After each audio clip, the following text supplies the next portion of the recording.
Hello student, आज आपको science में हम भोजन के प्रमुख घटकों के बारे में बताएंगे। तो आज का जो टॉपिक है वो है component of food. Component of food, जैसा कि आप जानते हो कि शरीर को कार्य करने के लिए ऊर्जा की आवश्यकता होती है, और ऊर्जा हमें कहाँ से प्राप्त होती है?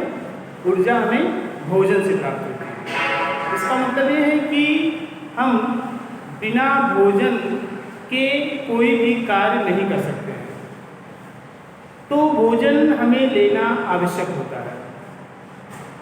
तो भोजन में विभिन्न घटक भी होते हैं जो शरीर की वृद्धि, रोगों से लड़ने की क्षमता आदि के लिए आवश्यक होता है। तो ऐसे आवश्यक आहार जो भोजन में उपस्थित होते हैं वो भोजन के अवयव या कंपोनेंट ऑफ फूड कहलाते हैं। तो इसमें फर्स्ट होता है कार्बोहाइड्रेट्स। कार्बोहाइड्रेट्स, सेकंड है वसा, जिसको फैट्स के नाम से भी जाना जाता है। थर्ड है प्रोटीन। फोर्थ विटामिन एवं खनिज लवण।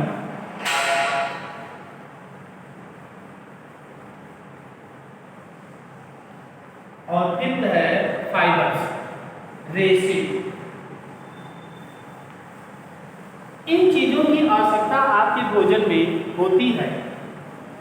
देखिए, फर्स्ट जो आपका है कंपोनेंट ऑफ फूड में जो फर्स्ट टॉपिक है वो है कार्बोहाइड्रेट्स। तो कार्बोहाइड्रेट्स के बारे में हम पिछले वीडियो में चर्चा कर चुके हैं। तो हम आते हैं सेकंड में, यानी कि सेकंड क्या है? फैट्स, वसा। देखिए कि जैसा कि आप जानते हो कि कार्बोहाइड्रेट्स जो है ये ऊर्जा देने वाला आहार है, इसीलिए इसे ऊर्जा देने वाला आहार भी कहा जाता है। उसी तरीके से जो फैट्स है आपका वसा, ये भी शरीर में ऊर्जा प्रदान करता है, यानी और ये भी जो फैट्स है वो कार्बोहाइड्रेट से अधिक ऊर्जा शरीर को देता है। तो इसके सोर्सेज क्या है? स्रोत, यानी कि वसा हमें किन किन चीजों से प्राप्त होती है। तो ये जो वसा है ये हमें देखो जितने भी तिलहन वाली फसलें हैं उन सबसे हमें वसा मिलता है। यानी कि तिलहन वाली फसलों में जैसे मान लीजिए आपका है सरसों, मूंगफली, सूरजमुखी, ये सब जो है वसा के स्रोत होते हैं। तो चूंकि ये पौधों से संबंधित है तो ये जो भी वसा आपको मिलता है ये पौधों द्वारा जो मिलता है वसा, ठीक है। और फिर कुछ ऐसे वसा होते हैं जो जंतुओं द्वारा प्राप्त होते हैं, उन्हें एनिमल फैट्स के नाम से भी जाना जाता है। अब एनिमल फैट्स से के जो स्रोत होते हैं जैसे अंडा है, मांस है, मछली है, ये सब क्या होते हैं कि जंतु वसा के अंतर्गत आते हैं। इनसे भी हमें वसा मिलती, इनसे भी शरीर को वसा प्राप्त होता है। और देखिए अब इसकी कमी से शरीर में क्या दिक्कतें आती है और इसके अधिकता से शरीर में क्या समस्या होती है। तो नंबर 1 ये है कि इसकी कमी से, पहले इसकी कमी पर चर्चा करते हैं।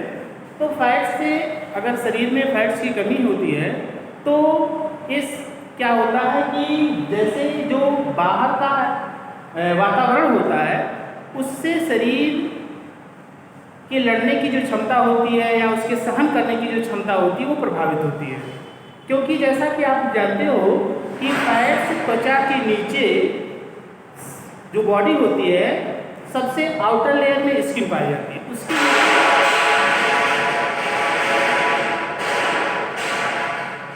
उसके नीचे फैट्स स्टोर होता है। और ये जो फैट्स होता है ये वायुमंडल की गर्मी और ठंडक दोनों से शरीर की रक्षा करता है। अगर मान लीजिए यही फैट्स जो त्वचा के नीचे पाया जाता है इसकी अधिकता होती चली जाए, तो जब इसकी अधिकता होती चली जाएगी तो शरीर में मोटापा का कारण होता है। इसलिए अत्यधिक फैट्स का सेवन भी स्वास्थ्य के लिए हानिकारक माना जाता है। तो जैसा कि आप जानते हैं कि जो फैट्स होता है अधिक, अगर मान लीजिए अधिक फैटी भोजन आप ग्रहण कर रहे हो, ठीक है, अधिक फैटी भोजन ग्रहण से करने से क्या होता है कि त्वचा के नीचे स्टोर होना शुरू होता है, क्योंकि अगर मान लीजिए इससे ऊर्जा उतनी मात्रा में रिलीज नहीं हो पा रही है, आप फैट्स ज़्यादा अपने भोजन में ग्रहण कर रहे हो, लेकिन उसके रेशियो में एक ऊर्जा जो होती है एग्जॉस्ट नहीं हो पाती है।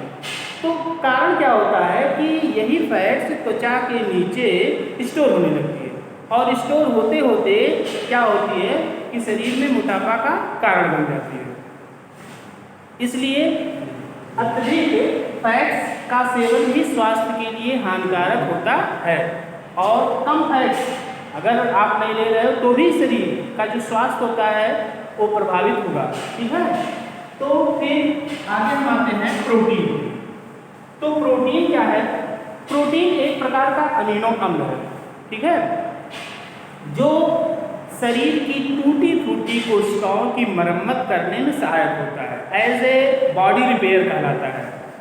अगर मान लीजिए शरीर में प्रोटीन की कमी हो जाए तो इससे संबंधित अनेक रोग हो जाते हैं, जैसे क्वाशरकोर, मेरस्मस, ये सब रोग जो होते हैं प्रोटीन की कमी से होने वाले रोग होते हैं। तो इसकी कमी से जो होता है शरीर आपका सही ढंग से उसकी ग्रोथ और डेवलपमेंट दोनों प्रभावित हो जाती है, हो नहीं पाता है। और इस प्रकार से प्रोटीन का भोजन में होना अति आवश्यक होता है। तो प्रोटीन के स्रोत क्या होते हैं? जितनी भी दलहनी फसलें हैं सब प्रोटीन के अच्छे सोर्सेज माने जाते हैं, क्योंकि प्रोटीन भी दो प्रकार का होता है। एक ऐसा प्रोटीन होता है जो जंतुओं से प्राप्त होता है, उसे जंतु प्रोटीन कहते हैं, जैसे अंडा है, दूध है, मांस है, मछली है, इन सबसे भी शरीर को प्रोटीन प्राप्त होता है, ये भी प्रोटीन के अच्छे सोर्सेज माने जाते हैं। दूसरा है पादप प्रोटीन, ऐसे प्रोटीन जो हमें पौधों से प्राप्त होता है, जैसे आपका जितनी भी दालें हैं सभी प्रोटीन के अच्छे स्रोत माने जाते हैं। दालों में आपका है चना है, मटर है, अरहर है, ये सब क्या होते हैं कि प्रोटीन के अच्छे स्रोत माने जाते हैं। फिर आपका मूंगफली है, फिर सोयाबीन है, ये सभी प्रोटीन, इनमें भी प्रोटीन जो होता है प्रचुर मात्रा में पाया जाता है। तो प्रोटीन के दो स्रोत हो गए, एक है जंतु प्रोटीन यानी कि जो जंतुओं से प्राप्त होता है, और दूसरा है पादप प्रोटीन, ऐसे प्रोटीन जो हमें पादपों से प्राप्त होता है, ठीक है। और प्रोटीन जो होता है शरीर के लिए अति आवश्यक होता है, क्योंकि शरीर की अगर अच्छी तरीके से ग्रोथ नहीं होगी, उसका डेवलपमेंट नहीं होगा, तो जाहिर सी बात है कि आपका स्वास्थ्य कहीं ना किसी रूप में अवश्य प्रभावित होगा। फिर आते हैं हम विटामिन एवं खनिजों। जिस तरीके से ये तीनों पोषक तत्व आपके स्वास्थ्य के लिए आवश्यक होते हैं, उसी तरीके से विटामिन भी स्वास्थ्य को प्रभावित करता है। अगर विटामिन की कमी हो जाए तो इससे भी रिलेटेड कई रोग हो जाते हैं। अब विटामिन जो है, विटामिन का मेन फैक्टर ये है, उसका जो मेन फंक्शन ये है कि वह शरीर में रोगों से लड़ने की क्षमता को डेवलप करता है, यानी कि वह रोगाणुओं से बचाता है। अगर विटामिन की कमी होगी तो उससे संबंधित कई रोग होते हैं, जैसे विटामिन ए की कमी से क्या होता है, रतौंधी रोग हो जाता है। विटामिन डी की कमी से क्या होता है, सूखा रोग हो जाता है।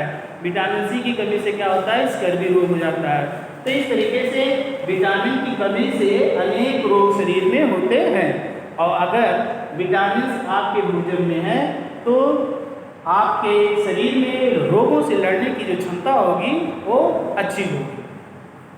तो आज की वीडियो में इतना ही, फिर अगले वीडियो में आपको हम फाइबर्स और खनिज लवण इन दोनों के बारे में बताएंगे। Thank you.